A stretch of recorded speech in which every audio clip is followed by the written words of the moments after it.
All this controversy has led people to look at other countries with universal health care to see how the U.S., the most industrialized nation in the world, could do it.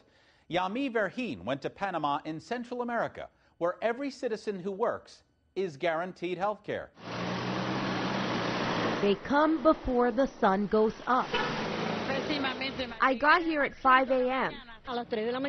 We got here at 3 a.m. to get an appointment. This is the main state hospital in Panama City. In this country, with a population a little more than the state of Iowa, everyone who works is insured by the government.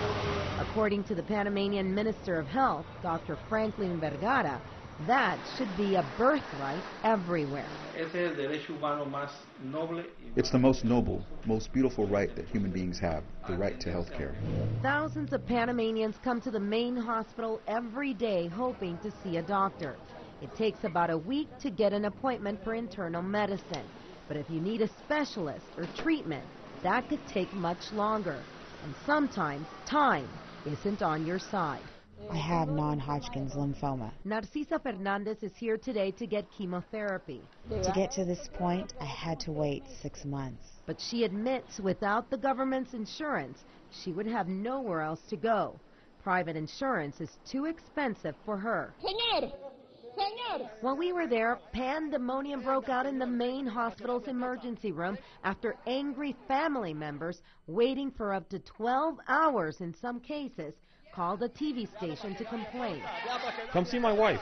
She's having convulsions. No one's taking care of her. I came with my mother who's sick. I'm taking her home because they're not taking care of anyone. The insurance isn't free. They take our money. It's not free. Most Panamanians will tell you that the system is not perfect and that in fact what some doctors worry about in the United States, over flooding the healthcare system, has already happened. And in some cases, the damage is irreparable. Happy birthday to you. This is Libna de Gotti. She's 65 years old. 6 months ago, a recurring benign tumor appeared for a third time. This time, she went into the hospital for an operation. She waited for 6 weeks because her surgery wasn't considered an emergency, and the post-surgical beds were all full.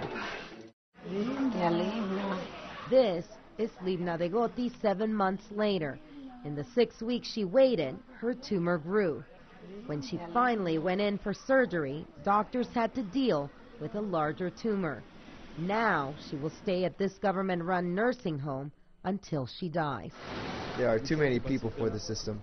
Even though the system is busting at the seams, Dr. Vergara says the United States shouldn't fear reform. This is what should exist in the world. Those who make more help those who have less. In Panama City, Panama, Yami Verhin reporting. Even before talk of universal health care began, the government has been providing health coverage to millions of Americans. Medicare covers 45 million Americans every year. This year alone, its budget is $425 billion. And the Veterans Affairs Administration covers those who served in the armed forces. In fiscal year 2009, its budget was $98 billion. About a quarter of the nation's population is eligible for VA benefits because they are veterans or family members of veterans.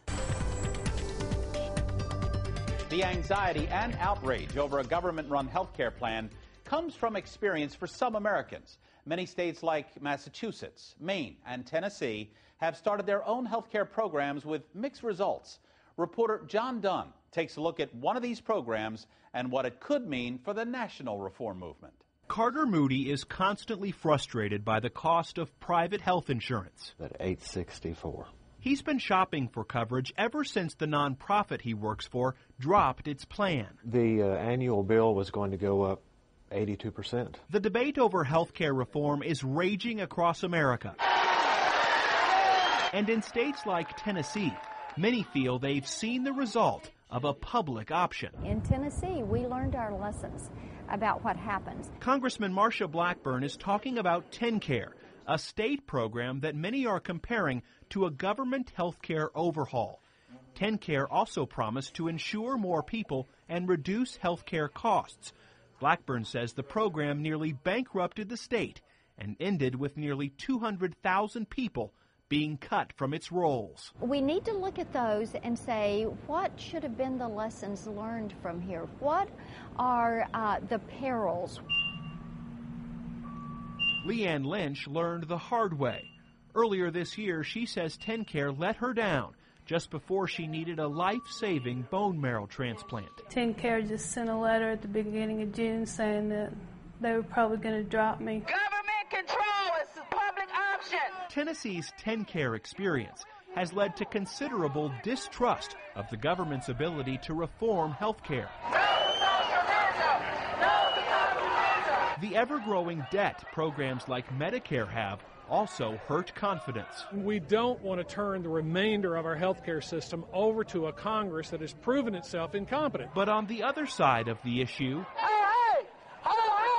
insurance greed has got to go. An equally passionate group is calling for change. Only as a last resort do we turn to government. We are at a last resort. Attorney Gordon Bonnyman specializes in defending the uninsured.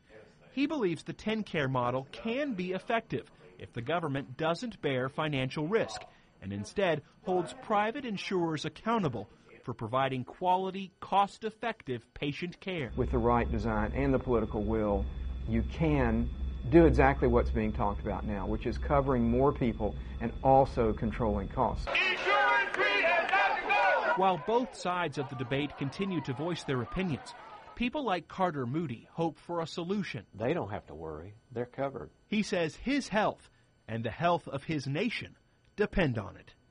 In Nashville, I'm John Dunn reporting. When it comes to health reform, there could be a break in the logjam on Capitol Hill. 6 moderate lawmakers, known as the Gang of Six, are open to revised health legislation. Senator Olympia Snowe from Maine says private insurance companies should be held to a higher standard than they have been in the past, barring them from rescinding policies and denying coverage because of pre-existing conditions. A lot would change in the marketplace in that standpoint, and insurers would have a responsibility.